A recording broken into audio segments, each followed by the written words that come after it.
So I've been up since yesterday. That's why I look like a cancer patient. Just kidding, it's probably the bald head. I'm here to explain why Power Rangers is undeniably the best show ever to be created, and it will only remain to be the best show ever to be created from here until the end of days itself. Here is the Power Rangers theory. Power Rangers, or Super Sentai for my Japanese viewers, hi, you don't exist, is a long-running American/Japanese TV show that takes fight scenes from a Japanese TV show called Super Sentai, and they splice in American footage to open it for a more wide-range audience. Power Rangers has been going on since the early 90s, while Super Sentai has been going on since the mid-70s.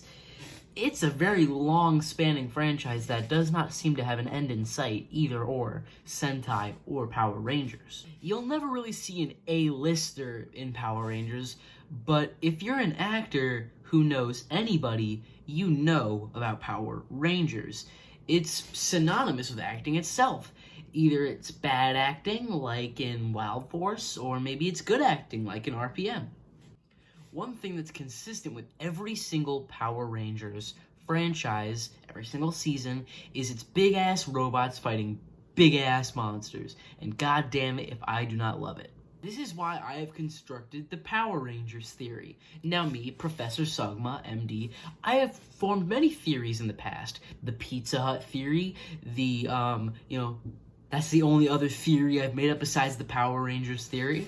But the Power Rangers theory has a lot of basis, and here are some of the Fact 1. Every single child I've shown Power Rangers has shown an interest in watching it again and again. This is just a fact. I've never met a child who didn't like Power Rangers. Now, we're just using the baseline here. Mighty Morphin Power Rangers Season 1. This is the plain Jane baseline for every child to like Power Rangers. When you're getting a child into Power Rangers, you don't want to immediately drop them in on Super Samurai, or you don't want to drop them immediately in on RPM. You want to ease them into it with the plain Jane, nothing too complicated, nothing too extraordinary, Mighty Morphin Season 1. When they are introduced to this, they immediately are gravitated to either the slapstick comedy, the tension, or like the live action sort of Saved by the Bell aspect, or the gigantic ass monster fights. A lot of kids like that. Nearly every kid I've shown is like that. Girls, boys, no matter what age, no matter what gender, they always love the big ass monster fights. Since every single child I've shown Power Rangers to has shown an interest in watching it again, I decided to go with maybe an older audience. I showed a bunch of elderly people Power Rangers, and they said they thought it was good, they liked the story, but they were not too fond of the fights. So even elderly people can enjoy Power Rangers.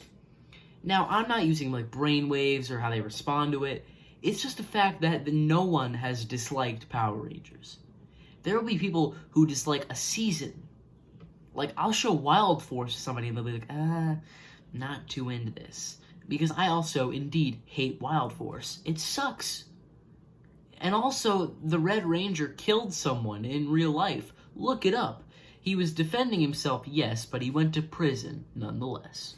And guess what he killed them with? A samurai sword! He also played the villain in Power Rangers Samurai. A little food for thought there. Power Rangers is extremely successful. Massive toy lines.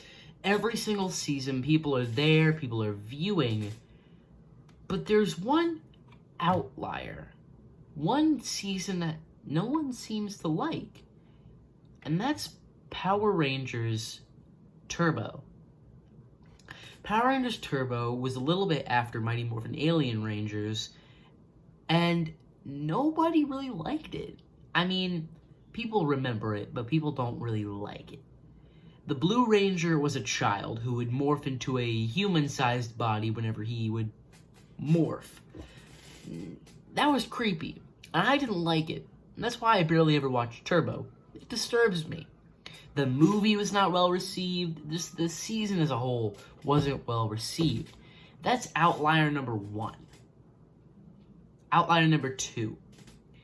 The 2015 Power Rangers movie. The Power Rangers 2015 movie, starring Dacre Montgomery, Bryan Cranston, and Bill Hader, among others, was not very well received. It got a 50% on Rotten Tomatoes, barely made back its budget, because it got a lot of things wrong. It was so weird. I mean, I love Bryan Cranston, and you may know Dacre Montgomery as Billy from Stranger Things, but it just wasn't very well received by fans. They turned the entire Power Rangers team into delinquents. No. In the show, the Power Rangers were pillars of their community. They were extremely helpful teenagers who would help out local children, donate to charities. They were concerned with the environment. They were good kids. But in this, they made Jason a delinquent. They made Zach a delinquent. They made Billy an unemotion, like a sociopath. They got a lot wrong. They turned Zordon into an asshole. The only part that was really true was Alpha 5, which was played beautifully by Bill Hader.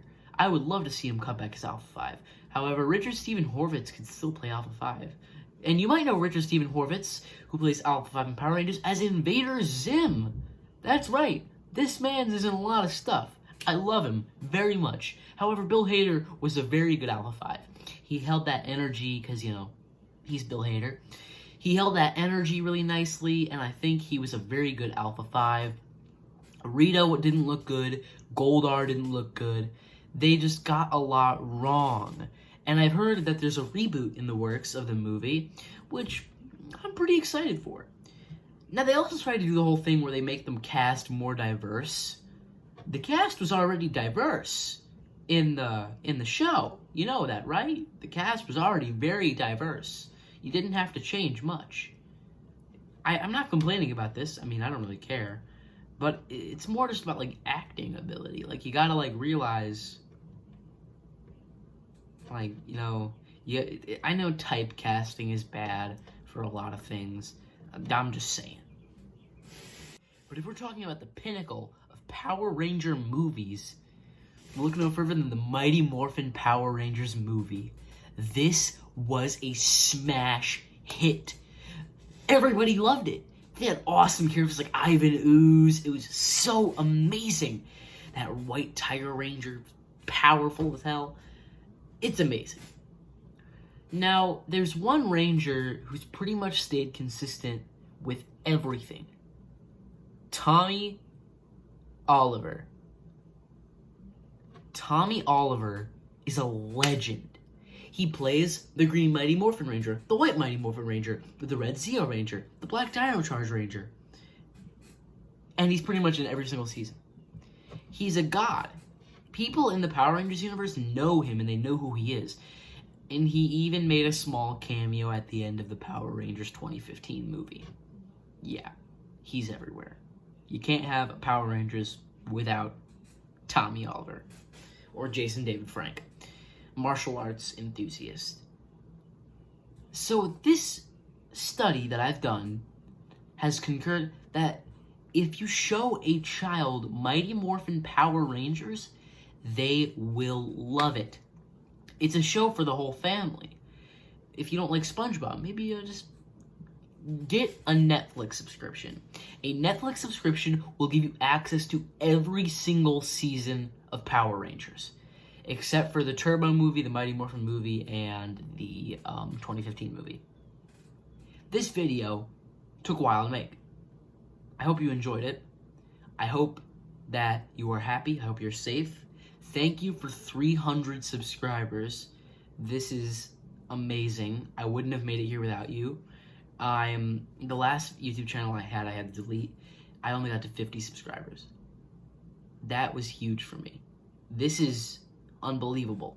The fact that I've reached this amount in such a short amount of time is baffling to me. I feel like only a few months ago I was at 100. Oh wait, I was only a few months ago. Thank you. You have made this the best year for me, and I wish you nothing but safety in this trying time. I have a deal on my merch going on right now where 50% of the proceeds are going to a coronavirus relief fund.